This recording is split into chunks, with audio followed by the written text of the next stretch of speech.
Assalamualaikum warahmatullahi wabarakatuh. Bismillahirrahmanirrahim. Hamdan wa thana'an laka ya Allah, salatan wa salaman laka ya Habiballah wa ala alika wa ashabika ya khair halqillah, amma ba'du. Laka ya Rasulullah wa li jami' man ittaba'a dinaka ya Habiballah, haqiqatan min ladun Adam ila yaumil qiyamah, radhiyallahu lana wa lahumul Fatiha. A'udzu billahi minasyaitonir rajim. Bismillahirrahmanirrahim. Alhamdulillahi rabbil alamin, arrahmanir rahim, maliki yaumiddin. Iyyaka na'budu wa iyyaka nasta'in, ihdinas siratal mustaqim. صراط الذين أنعمت عليهم غير المغضوب عليهم ولا الضالين آمين. لتقربنا إلى الله تعالى، لمحبتنا إلى رسول الله صلى الله عليه وسلم، لسلامتنا في الدين والدنيا والآخرة، لقضاء ديوننا، لقضاء حاجاتنا من هوائج الدنيا والآخرة، تيسير أرزاقنا حلالا طيبا مباركا كثيرا واسعا، لشد يسادنا قلوبنا، لشفاء أمراضنا ظاهر باطنا، لدفع البلايا والمحن والفتن والأمراض والأسقام، لمنافعنا لمصالحنا، لبيتنا أولادنا ذريتنا وجوارنا أصدقائنا وجميع المسلمين والمسلمات المؤمنين المؤمنات الأحياء منهم والأموات، ولعز الإسلام والمسلمين بجودك يا الله، بشفاعة نبيك يا الله، ببركة أوليائك يا الله، بأسرار الفاتحة. أعوذ بالله من الشيطان الرجيم. بسم الله الرحمن الرحيم. الحمد لله رب العالمين، الرحمن الرحيم، مالك يوم الدين. إياك نعبد وإياك نستعين، اهدنا الصراط المستقيم، صراط الذين أنعمت عليهم غير المغضوب عليهم ولا الضالين. Amin. Kita melanjutkan mengkaji puisinya Ibnu Arabi, yaitu Salam untuk Salma. Ini sebenarnya kita mengkaji ketakterhinggaan Allah oleh keterbatasan kecerdasan kita. Karena itu sudah pasti terjadi reduksi, sehingga apa yang kita pahami itu sesungguhnya betul-betul jauh dari yang semestinya Allah dipahami.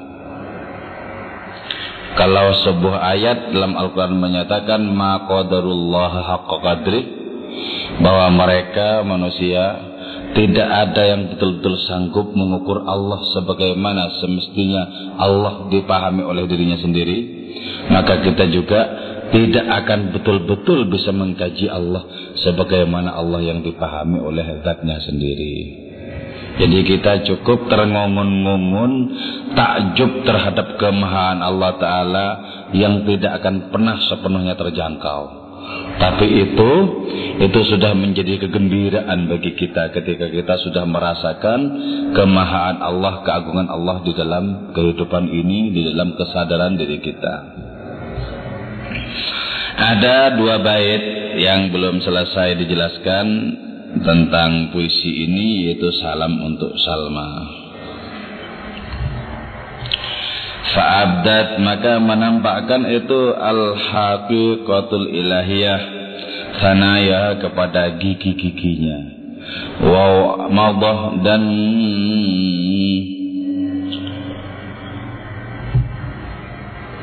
melintas barikun apa kilat, falam adri, maka tidak mengetahui aku man terhadap siapa, syakka yang telah melubangi itu man, menembus itu man, al-hanadisa kepada kekelaman malam, minhuma dari keduanya al-haqiqatul ilahiyah dan barikun.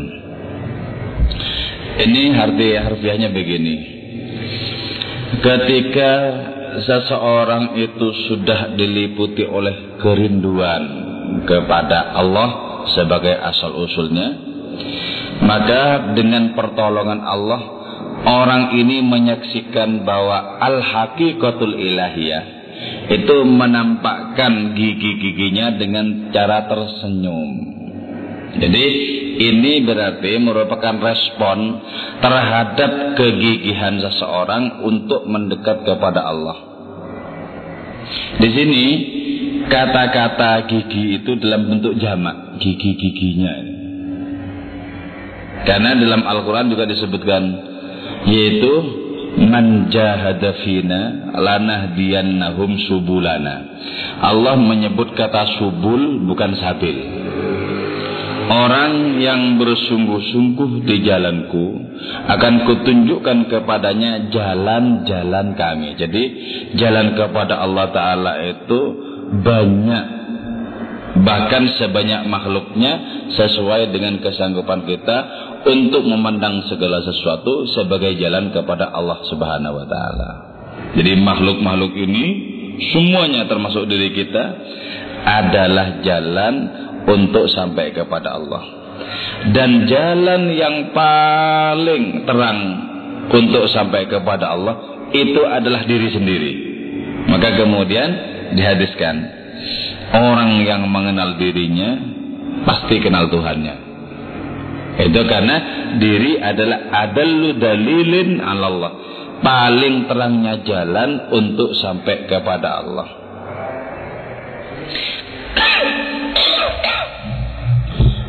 Terus rangkaian pemahamannya, karena diri ini merupakan paling terangnya jalan untuk sampai kepada Allah, maka Nabi itu mengungkapkan sabdanya, yaitu hubbiba ilayya min dunyakum salatun. Aku digariskan oleh Allah Ta'ala untuk mencintai 3 hal dalam kehidupan dunia kalian ini. Artinya dalam kehidupan yang nyata ini. Yang pertama, Nabi langsung menyebut nisaun. Nisa ini jamak dari imra'atun. Inilah satu-satunya kata antara mufrad dengan jamak tidak sama. Masa imra'atun kok jadi nisaun? Nah, kan tidak sama. Niswatun itu juga jamak taksir. Nisa jamak juga. Nah, kenapa senang atau cinta kepada perempuan itu diletakkan nomor urut pertama? Karena perempuan itu merupakan bagian dari laki-laki, sebab diciptakan dari tulang rusuk laki-laki. Dan mengetahui bagian dari diri sendiri adalah jalan untuk memahami secara seksama diri kita sendiri. Dan memahami diri kita sendiri adalah jalan untuk bisa memahami dan mengenal Allah Subhanahu wa Ta'ala. Makanya senang kepada perempuan itu oleh Nabi diletakkan pada nomor urut pertama. Jadi kalau laki-laki senang kepada perempuan, itu senang bagiannya sendiri. Kalau perempuan senang laki-laki, itu senang kepada keseluruhannya atau asal-usulnya sendiri.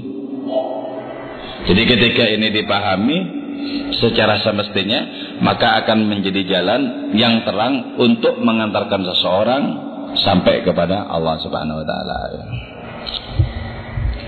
Jadi fa'abdat khanayaha. Jadi hakikat keilahian yang berada pada segala sesuatu itu sudah tersenyum merespon kesungguhan usaha rohani seseorang.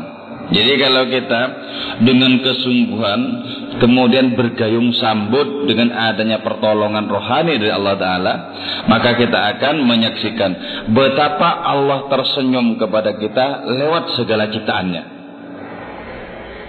Allah merespon kepada kita lewat seluruh ciptaannya. Ini yang disebut dengan fa'abdat khanayaha. Dan ketika itu wa'aumadhabarikun, kilat itu kemudian melintas seperti menyambar. Ini paralel dengan bait kedua di dalam kitab Burdah. Amhabbatir rihu min tilqa'i kazimatin wa'aumadhal barqu fil dhalma'i min idami. Amhabbatir rihu, apakah engkau menangis karena angin yang berhembus? Min tilqa'i kazimatin, dari lembah Kazimah. Wa aumadul barqu, atau karena kilat yang menyambar. Fi dhalma'i min idami, di malam yang kelam dari gunung Idami. Nah, kilat menyambar itu artinya apa? ada cahaya ilahi yang kemudian mempengaruhi kesadaran rohani diri kita. Kita yang kelam karena dosa-dosa, tapi kemudian disambar oleh kilat ilahiyat, maka kelamnya dosa-dosa akan berubah menjadi kesadaran rohani. Jadi kalau Allah Ta'ala berkehendak untuk merubah seseorang, langsung disambarkan kilatnya untuk menggantikan kekelaman dosa-dosa seseorang menjadi cahaya. Karena itu ya, ada seorang wali Allah yaitu Syekh Bishr bin Haris Al-Hafi, dari seorang pendosa langsung dibalik oleh Allah Ta'ala 180 derajat menjadi waliullah. Nah, apa bisa? Apa yang tidak bisa di hadapan kemahaan Allah Ta'ala? Sangat bisa. Cuma cara seperti ini, kejadian seperti ini tidak boleh kita andalkan. Misalnya kita terus saja membiarkan diri bergelimang dalam dosa-dosa sembari kita berhayal, mudah-mudahan apa yang dialami oleh Syekh Bishr juga akan dialami oleh aku. Ya nggak bisa. Ini nggak bisa. Dan antara ribuan orang mungkin cuma Syekh Bishr Al-Hafi satu. Jadi nggak bisa mengandalkan adanya karunia yang datang secara langsung tanpa berbagai macam sebab. Jadi kita itu sudah diajari sejumlah sebab untuk menyongsong karunia-karunia Allah Subhanahu wa Ta'ala, terutama karunia rohani. Nah, karena itu kemudian kata Ibn Arabi, falam adri man syaqqal hanadisah. Aku tidak tahu siapa yang telah membelah kekelaman malam, siapa yang telah mengusir kelam di antara keduanya. Apakah senyum respon ilahiyat itu atau kilat yang menyambar di malam yang kelam itu? Saya tidak tahu mana yang sudah menghancurkan, mana yang sudah melenyapkan kekelaman malam rohaniku. Berarti bait ini mengajarkan kepada kita betapa adanya jarak yang jauh dengan Allah Ta'ala. Kita upayakan untuk memunculkan kerinduan. Rindu itu lahir karena adanya jarak. Karena adanya jarak. Kalau orang berdekatan nggak mungkin rindu, tapi langsung menumpahkan cinta. Tapi ketika berjarak ada sejumlah rintangan, halangan dan lain semacamnya yang seakan-akan bahkan tidak mungkin menurut akal kita, maka kemudian muncul kerinduan. Kerinduan. Jadi orang dengan adanya jarak akan diajari bagaimana penderitaan rindu, bagaimana nestapa rindu, bagaimana sakitnya hati yang dirundung rindu. Diajari seperti itu. Nah, ketika kita sudah tahu sakitnya hati dirundung rindu kepada Allah Subhanahu wa Ta'ala, maka kita belajar untuk terbang mengatasi jarak tersebut. Waqalat, dan mengatakan itu al-haqiqatul ilahiyah, amma yakfihi anni biqalbi. Wa qalat amma yakfihi anni biqalbihi yushahiduni fi kulli waqtin ama fa'ulun mafa'ilun. Wa qalat, dan menyatakan itu al-haqiqatul ilahiyah, amma yakfi, tidakkah cukup bagi itu orang yang dirundung rindu, Ani, apa sungguhnya aku biqalbi, telah berada di hatinya orang yang dirundung rindu itu. Jadi ketika kita jatuh rindu kepada Allah Ta'ala, saksikanlah Allah bersemayam dalam dada kita. Bersemayam dalam dada kita. Kalau bayang-bayang tentang kemahaan Allah tidak bersemayam dalam dada kita, kita tidak akan bisa jatuh rindu, itu nggak bisa. Jadi rindu itu ketika kita sudah mencium, sudah membayangkan tentang kemuliaan wajah ilahi, maka kemudian dalam batin kita muncul rasa kangen. Oh Allah, oh Allah, oh Allah.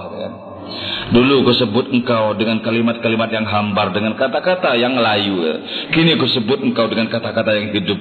Oh Allah, oh Allah. Sehingga orang ini bisa merasakan apapun yang di sekitarnya juga berpikir sebagaimana dia.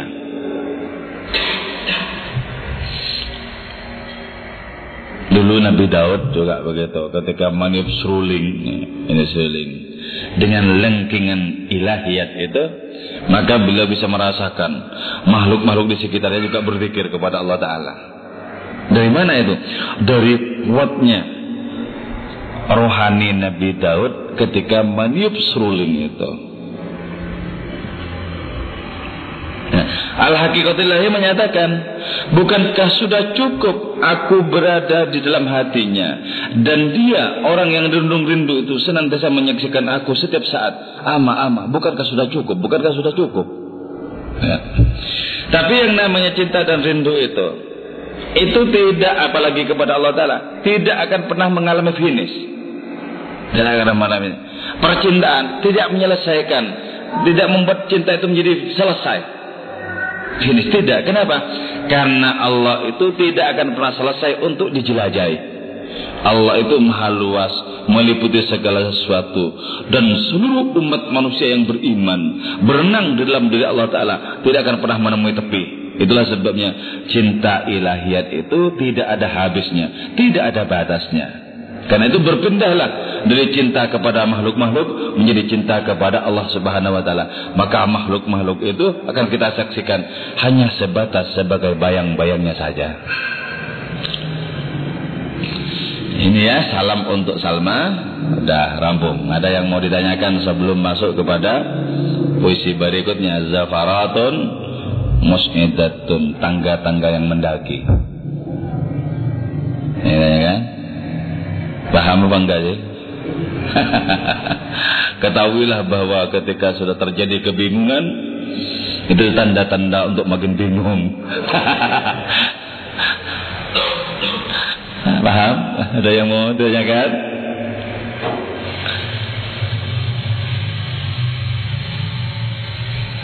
Ayo sambil dimakan.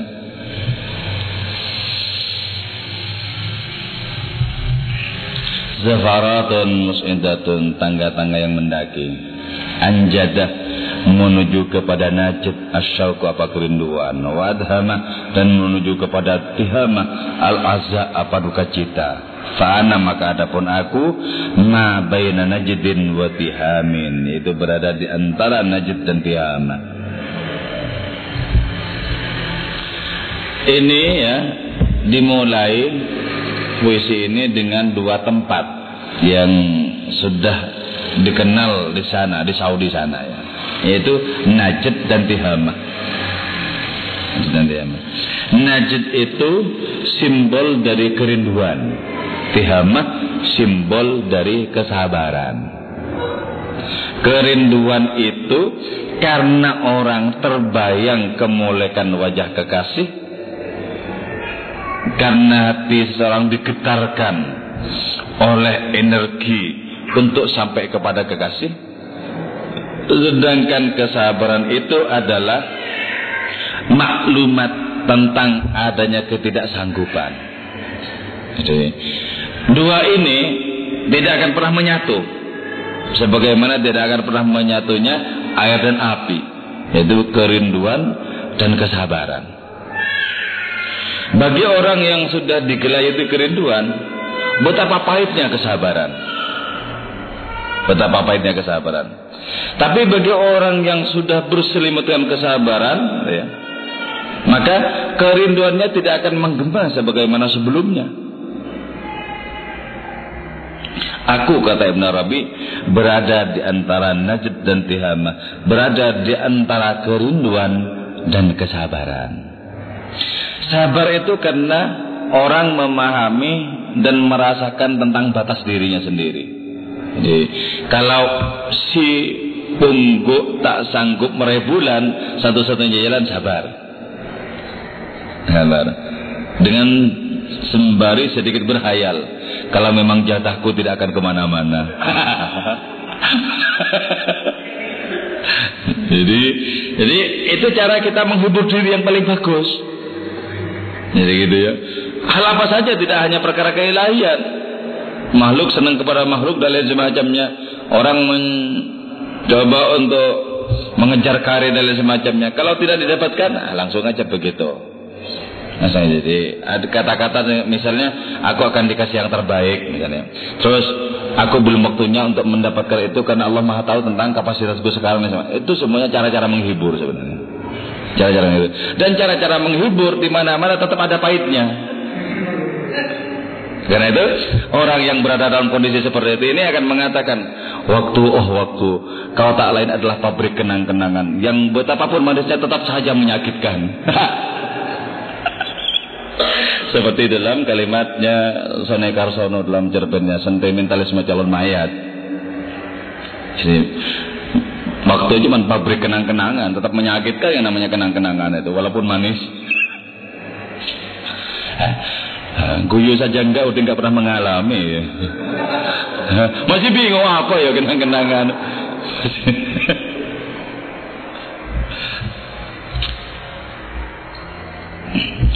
Wahuma, adapun keduanya itu rindu dan kesabaran diddani ialah berlawanan. La yajtami'a, tidak mungkin bisa berkumpul keduanya, enggak mungkin. Kesabaran kok bisa mesra dengan kerinduan, enggak mungkin. Kalau satunya menghadap ke barat, satunya menghadap ke timur ya.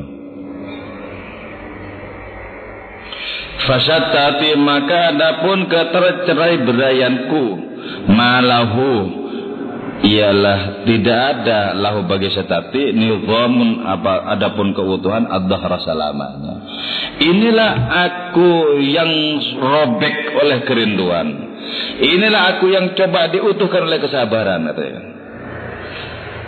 Inilah aku yang tidak memiliki keutuhan diriku sendiri. Jadi betapa kerinduan itu sangat ganas. Untuk apa? Memaksa keterbatasan seseorang agar berpadu terus untuk sampai kepada target yang diinginkan. Kerinduan itu membuat orang senantiasa melakukan usaha-usaha yang tidak masuk akal sekalipun. Itu kerinduan. Jadi saya pernah punya kawan ya, di pasca sarjana UIN dulu. Dia mencintai seorang artis. Dia tahu dirinya bukan siapa-siapa, tapi kerinduan ini tidak bisa dihalang-halangi, katanya. Dia naik ontel walaupun hujan, dia pakai mantel, gagah menyeberangi jarak antara Jogja dengan Magelang. Jadi kerinduan itu akan mempressing seseorang untuk memiliki dan mengeluarkan energi simpanan yang ada, keluarkan semuanya. Jadi karena itu ketika orang sudah jatuh rindu, dia akan memiliki kemampuan yang tidak dimiliki oleh orang lain. Maka berbahagialah orang yang dirundung rindu. Kalau orang dirundung rindu kepada Allah Ta'ala, ketika malam menjelang, rindunya makin kambuh kepada Allah. Dan puisi-puisi yang melontar tanpa dipandu oleh akalnya sendiri, langsung melompat. Karena itu kitab Masnawi itu ditulis selama beberapa tahun, dari habis Isya sampai subuh, jadi malam. Dan Maulana Rumi tidak nulis sendiri. Yang nulis itu adalah santrinya, Sadruddin Kunawi. Tulis, wahai Sadruddin, kata Maulana Rumi itu, seluruh ilmuku belum ada apa-apanya dibandingkan dengan ilmu yang kau miliki. Ilmuku hanyalah sekulit ari dari samudra ilmu yang kau miliki. Padahal dia tukang tulisnya Masnawi. Ketika ditanya Maulana Rumi, apa yang kau tulis? Aku juga tidak tahu apa yang aku tulis. Tapi sampai 6 jilid dia tulis bertahun-tahun ketika malam hari.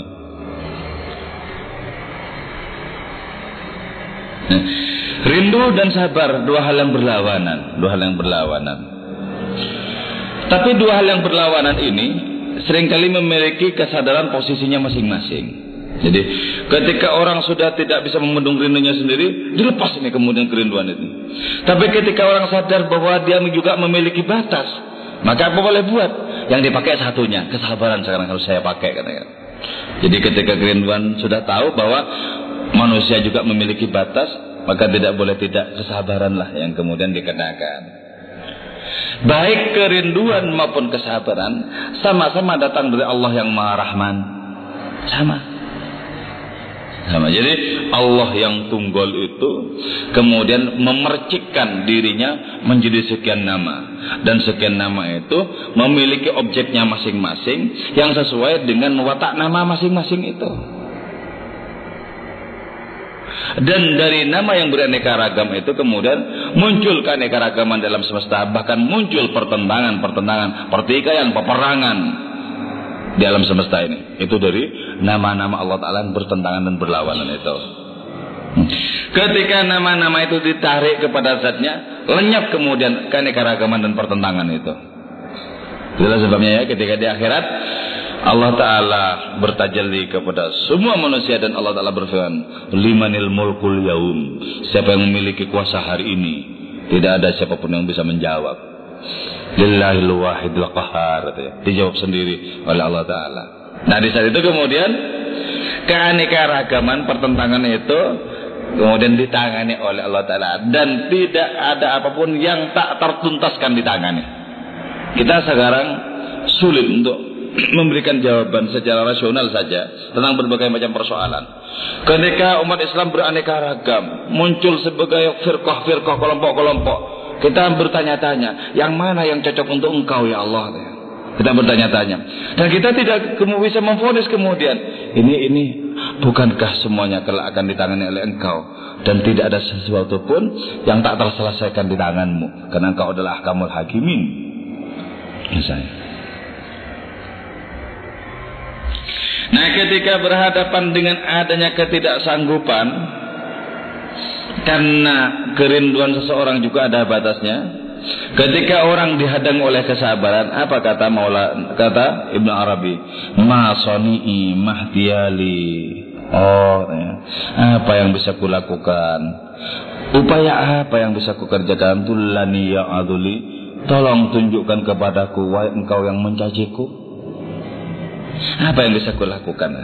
Sementara kita itu memiliki ambang batas yang tidak bisa kita terobos, kita lancang kalau menerobos. Contohnya, misalnya, tugas kita kan cuma beramal, dan kita tidak memiliki kekuatan untuk memastikan bahwa amal kita itu tidak kabul, diterima. Enggak.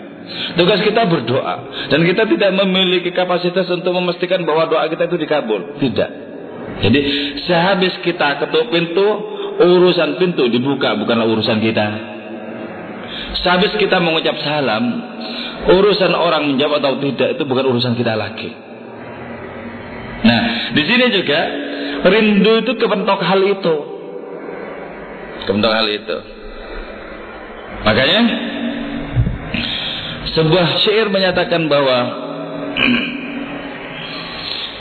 engkau rindu kepadaku, aku pun rindu kepadamu, tapi dinding di antara kita tidak bisa kita robohkan. Nah, ini sama-sama berhadapan dengan adanya kekokohan takdir untuk tidak berjumpa. Nah, ketika berhadapan dengan yang demikian ini, orang kemudian merasa ringkih dan lemah. Apakah dayaku? Apakah usahaku? Apa kemampuanku? Tunjukkan kepadaku, oh engkau yang bisa mencaci maki aku. Karena itu disebutkan bahwa Allah itu yang maha segala-galanya itu bisa mempermalukan siapapun yang sudah merasa bijak dalam kehidupannya. Dipermalukan. Kenapa? Karena batas itu tidak bisa dijebol. Ketika sadar batas tidak bisa dijebol, ma soni'i mahdiyali. Apakah dayaku? Apakah upayaku? Apa yang bisa kulakukan? Tunjukkan kepadaku, wahai engkau yang mencaci maki aku.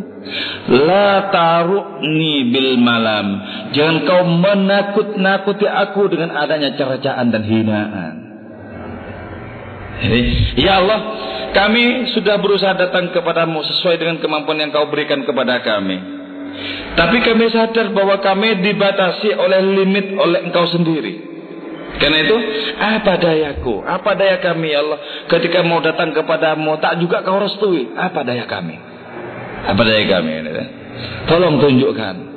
Jangan jadikan kami ini takut oleh berbagai macam celaan yang kau lontarkan sendiri kepada kami. Gak bisa apa-apa.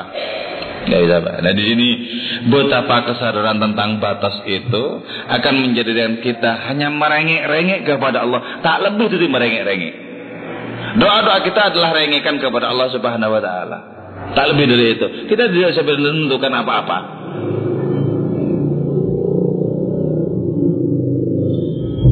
Zafaratun qad ta'alat su'dan wa dumu'un faqad dayasijamun. Zafaratun, adapun tangga-tangga itu qad ta'alat sungguh meninggi, su'dan naik. Wa dumu'un dan air mata faqad daya di atas dua pipiku sejamun sungguh deras. Tangga-tangga naik menuju langit-langit keilahian, sementara air mata mengalir dengan deras. Tangga-tangga yang naik itu adalah simbol kerinduan, sementara air mata mengalir dengan deras, simbol dari kesabaran. Kau tidak bisa apa-apa, oh diriku, katanya. Kau jangan mengandalkan akalmu, ya, jangan mengandalkan pikiranmu, jangan mengandalkan imanmu, jangan mengandalkan ma'rifatku. Kau jangan mengandalkan apapun, ya, selain mengandalkan Allah. Itu pun juga kau tidak bisa memastikan dan mendikte Allah Ta'ala. Kau nggak bisa. Jadi orang kemudian menyaksikan adanya tangga-tangga rohani, menyaksikan. Sebab rindu itu senantiasa menunjukkan adanya jalan ke sana, ke sana, ke sana, ke sana, ke sana. Tapi karena Allah Ta'ala tidak terbatasi oleh limit apapun, maka kerinduan ini hanya bisa terengungun-ngungun. Kerinduan ini hanya bisa menunjukkan ketidakberdayaannya. Maka karena itu air mata mengalir, simbol sebagai tanda dari apa? Dari adanya ketidakberdayaan.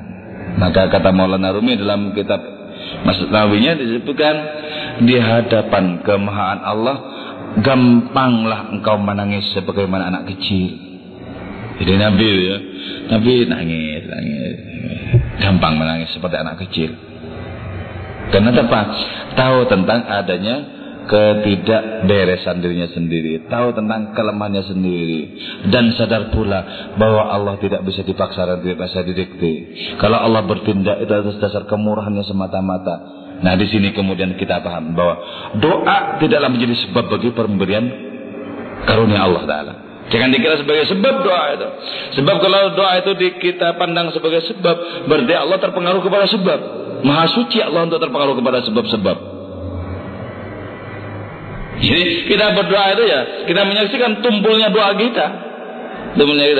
Ini hanya bisa dikabulkan kalau Allah menyongsong doa kita, diambil misalnya, langsung bisa. Karena itu tidak bisa kita katakan, oh aku punya doa ampuh. Mana, nggak mungkin. Doa ampuh gimana? Ya, aku punya doa ampuh, nggak bisa. Maka bagi orang yang sudah pernah dikabul doanya, jangan kemudian merasakan kalau aku yang minta pasti nggak bisa.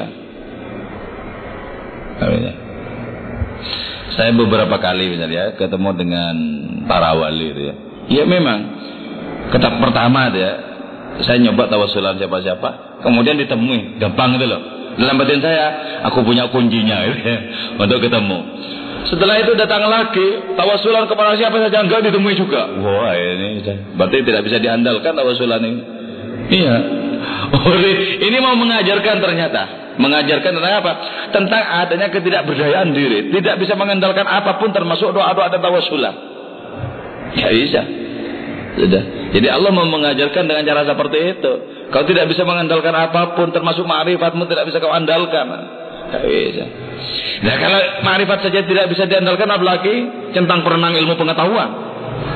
Coba kalau ma'rifat saja tidak bisa diandalkan, apa rumus-rumus bisa diandalkan? Ya sama sekali tidak. Allah itu bertahta di luar segala rumus, di luar segala ilmu pengetahuan. Allah bisa bertindak apapun yang tidak masuk di akal manusia. Terserah Allah.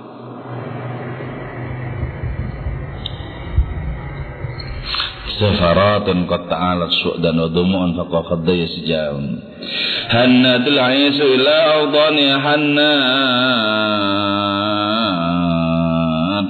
Kangen al-'aisu apa unta ila awdani kepada negeri-negerinya, negeri unta. Jadi unta itu kangen kepada kampung halamannya.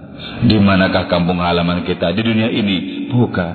Di dunia ini kita sangat singkat kehidupan kita. Kita cuman menjenguk sebentar, kemudian kembali lagi. Saya pernah membaca novel filsafat dunia Sophie itu ya. Di situ saya sampai sekarang itu masih terkenang dan tergetar ya. Di situ ada salah satu tokohnya, saya lupa namanya. Itu punya anak kecil ya. baru beberapa bulan imut-imutnya meninggal. Ibunya kemudian berkomentar, ah engkau anakku, betapapun ku cinta engkau, kau cuman ternyata menjenguk kehidupan sebentar, setelah itu kau pulang kembali kepada asal usulmu, oh anakku. Jadi kita itu cuman merambah kehidupannya sebentar, kembali lagi. Sebelum kita lahir sudah berlangsung ribuan tahun, jutaan tahun, miliaran tahun. Setelah kematian kita mungkin berlangsung juga ribuan tahun, masih lama gitu. Tidak tahu kapan. Sejenak saja kita singgah di kehidupan ini. Apa yang bisa kita berikan makna pada kehidupan kita kalau kita hanya sejenak saja singgah di sini? Sejenak saja. Kita singgah. Jadi karena sejenak kita singgah, ciptakan kemudian gelombang-gelombang kerinduan dalam batin kita. Ciptakan gelombang kerinduan dalam batin. Sehingga ketika kita disongsong oleh kematian, kita sudah katakan, aku sudah dulu menunggumu, oh kawan, menunggumu sudah dulu aku. Saya beberapa kali ketemu seorang wali Allah mengatakan, sesungguhnya sudah bosan saya, dari dulu sudah menunggu kematian itu. Tak datang-datang juga kalau bukan takdirnya. Bandingkan dengan orang-orang yang masih ingin hidup 1000 tahun lagi. Para pecinta materi itu kan, pengen lama sekali hidupnya itu. Apa saja bisa dia untal, bisa dia makan akal, kalau bisa mempertahankan umurnya. Jadi kalau ternyata umur itu bisa diusahakan, tentunya yang kaya-kaya itu semakin jauh dari kematian. Ternyata enggak juga, pemilik gudang garam mati juga. Padahal ya kaya kan. Mati juga. Pak Harto mati. Bahaya padahal. Ketika meninggal kekayaannya itu yang diwariskan berapa? 280 triliun. Besar lah.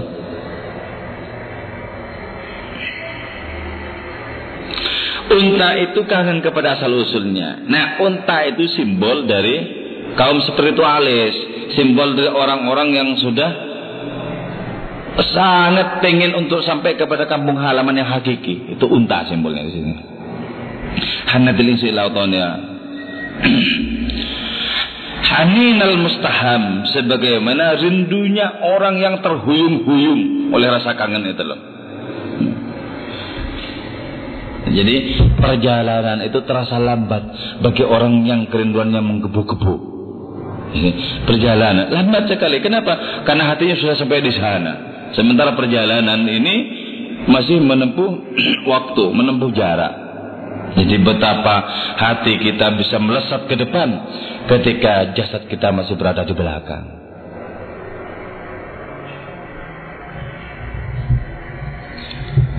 Kalau begitu, mahayati ba'dam illal fana fa'alaiha wala sabri salam. Mahayati ba'dam, mahayati tidak adalah kehidupanku ba'dam setelah mereka.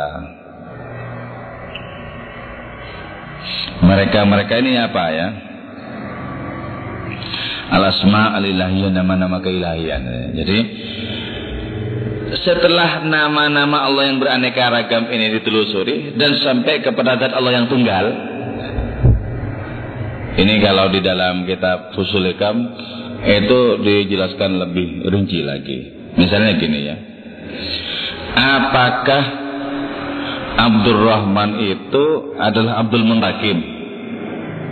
Abdurrahman adalah hamba Allah yang maha pemurah. Abdul Muntakim hamba Allah yang maha menuntut balas. Coba sama apa enggak antara Abdurrahman dan Abdul Muntakim? Padahal Abdul Muntakim ini taunya Allah yang maha memberi balasan. Abdurrahman taunya Allah yang pemurah. Nah, ini kan tidak saja berbeda tapi bertentangan. Nah, ketika Ibn Abi mengatakan mahayati ba'dahum, tidak ada kehidupanku setelah nama-nama Allah Ta'ala beraneka ragam itu. Artinya setelah melewati nama-nama sampai kepada zat yang esa itu. Ilal fana, kecuali fana.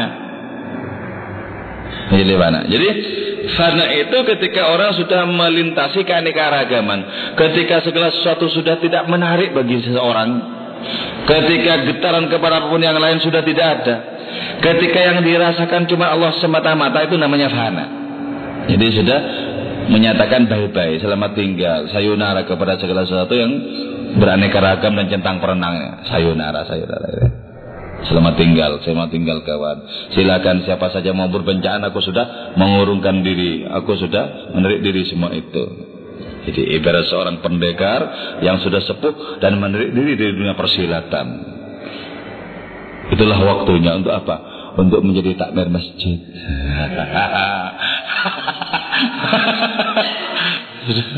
Sudah waktunya. Sudah menarik diri dari perdebatan, dari polemik-polemik, sudah menarik diri. Ya. Saatnya itu untuk menampilkan kehidupannya yang penuh bijak dan bestari. Sudah tidak melayani berbagai macam tantangan. Jadi masa mudanya dipancing-pancing untuk muncul kembali, tak muncul-muncul juga. Kenapa? Waktunya sudah lewat.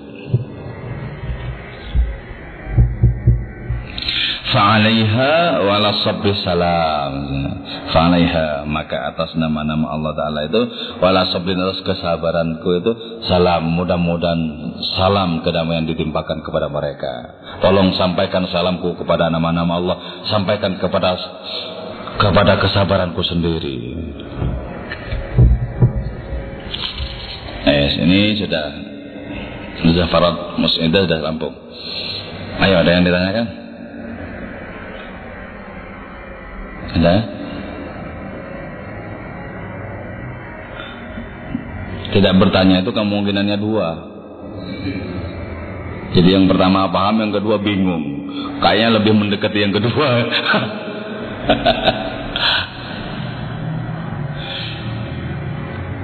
Tapi saya kira saya sudah menyampaikan segamblang mungkin yang kira-kira bisa dipahami. Kalau belum paham, itu keterbatasan saya. Jadi saya tidak bisa mendobrak masuk ke dalam pemahaman masing-masing orang. Tidak bisa. Kata Khalil Gibran, aku dilahirkan tidak untuk menyenangkan semua orang.